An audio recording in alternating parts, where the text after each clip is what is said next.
I want to talk about some of the motifs in And Then There Were None, and there are a few of them. First of all, we've got the nursery rhyme motif, so we have a novel that follows a very rigid structure of the rhymes or the verses of this nursery rhyme or this song, and there's something about the idea of a nursery rhyme, something innocent, childlike, being used for something sinister, like committing a series of murders. So, and this is something that's going to replay in some of Christie's other works, most notably her play Three Blind Mice, or The Mousetrap.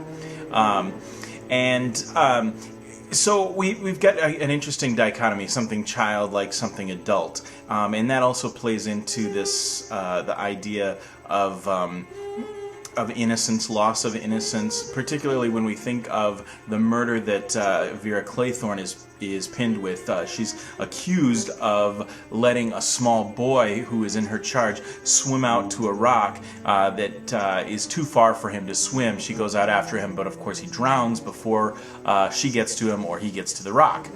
And another motif that runs through the novel is I would say an idea about Old Testament belief or Old Testament ideas of judgment or retribution.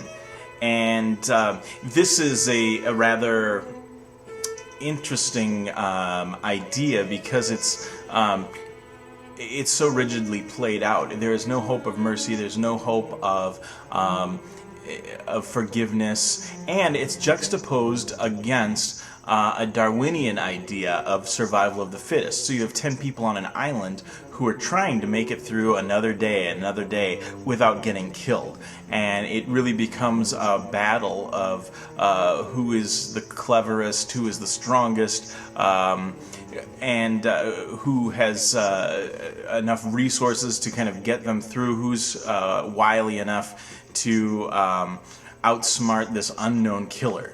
And so that becomes a very interesting motif as well. Another motif that runs through the story is one related to food. And the first evening, Mrs. Rogers cooks for the guests a very lavish, enjoyable meal. Everyone enjoys eating. It's very nice.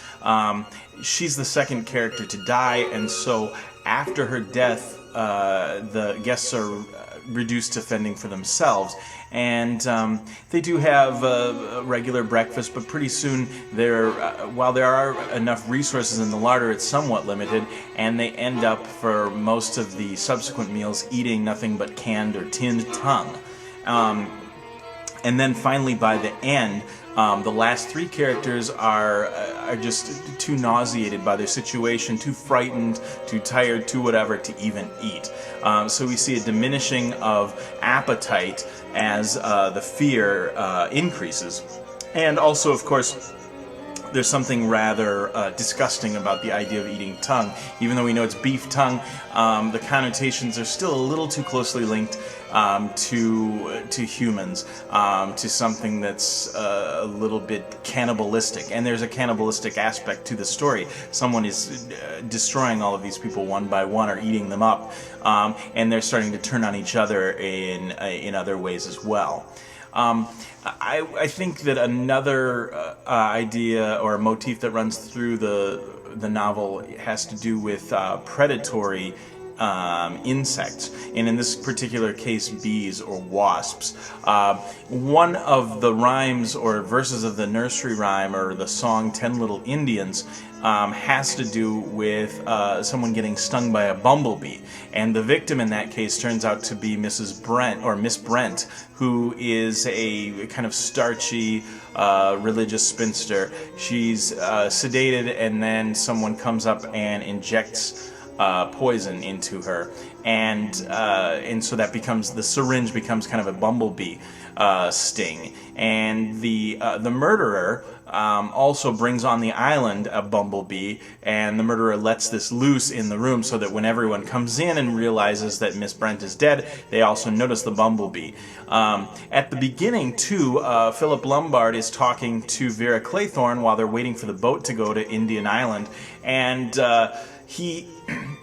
to get out of an uncomfortable situation, Vera's asked him kind of an odd question, and he doesn't want to give out too much information about himself because he's not quite sure what the reason that he's going to the island for is yet. And so he distracts her by saying that she's got a wasp on her, and she comments how there are a lot of wasps about this summer. And so while it's a small thing in and of itself, it is connected to that part of the song. And also these insects, of course, are aggressive or can be aggressive when provoked. And of course we've got characters who all provoke their murderer by being murderers themselves. So our murderer takes advantage of that and stings repeatedly.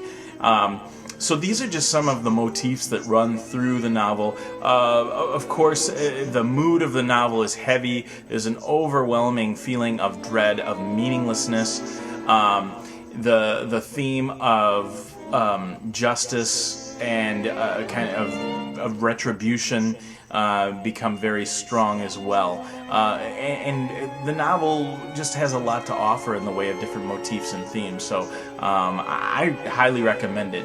Next, I'm going to be talking about some of the other, maybe less comfortable issues related to the title of And Then There Were None, which was originally called 10 Little Niggers, and after that was called 10 Little Indians. So we get into some ideas of racism, colonialism, and I think it's going to be a very interesting discussion.